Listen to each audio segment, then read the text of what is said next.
doing Pilates classes. One night I woke up with a pain in my right chest, and this was 15 years after.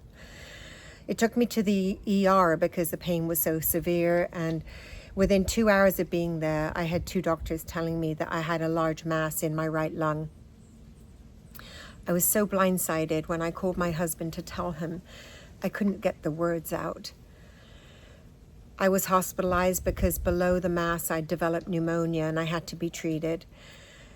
My sons flew back to California to be with me.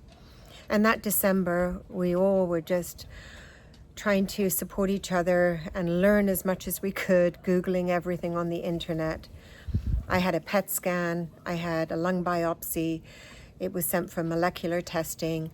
And it wasn't until January that I was able to start treatment with immunotherapy. At the time, my tumor was thought to be inoperable. So I had 7 months of infusions and a total of 13 infusions. And then I was referred to surgery because my tumor had shrunk. I had a major surgery, removal of 2 lobes of my right lung, and repair of the back of my heart where the tumor had metastasized to. And that was at a major teaching institution in Los Angeles.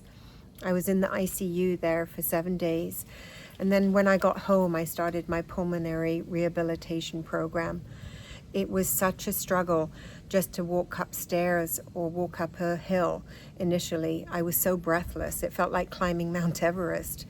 But I also realized that I could make progress little by little every day and get back to the things that I really loved, such as hiking and walking my dog with my husband and even running, albeit all at a slower pace. 5 weeks after my surgery, I restarted infusions of immunotherapy, and I had a total of 32 infusions over the course of 24 months. My diagnosis is stage 4 desmoplastic melanoma, although today I have no evidence of active disease. I'm one of the lucky ones because I responded to the immunotherapy drugs. However, there are still 50% of melanoma patients today that don't have a response, or at least their response is not sustained and they relapse and the tumor starts to regrow. Over 8,000 patients in the US die every year of melanoma, and over 100,000 patients are diagnosed every year. My focus today is to advocate for the melanoma community, specifically for government funding towards both prevention programs and research funding.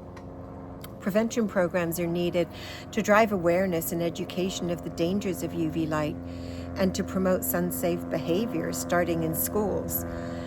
For adults, annual skin checks are really important, as the earlier a melanoma is diagnosed, the more chance of a complete cure. Research funding is critical to continue to advance treatments, especially for those melanoma patients that are still dying today and that don't respond to immunotherapy.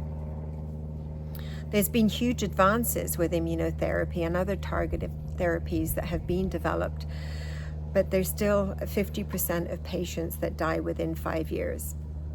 Personally, I'm so very thankful to the researchers that won the Nobel Prize for Medicine in 2018 and developed the immunotherapy drugs that saved my life. Dr. James Allison and Dr. Tasuku Honjo developed ipilimumab and nivolumab respectively, and they're the drugs that did save my life. And I am indebted to the many melanoma patients that courageously participated in clinical trials so that the drugs that saved my life could be approved for all.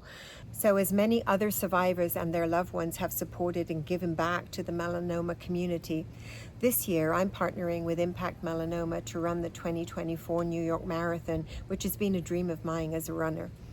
The prevention and education programs that IMPACT Melanoma supports are to increase awareness of the dangers of ultraviolet light and sunlight exposure.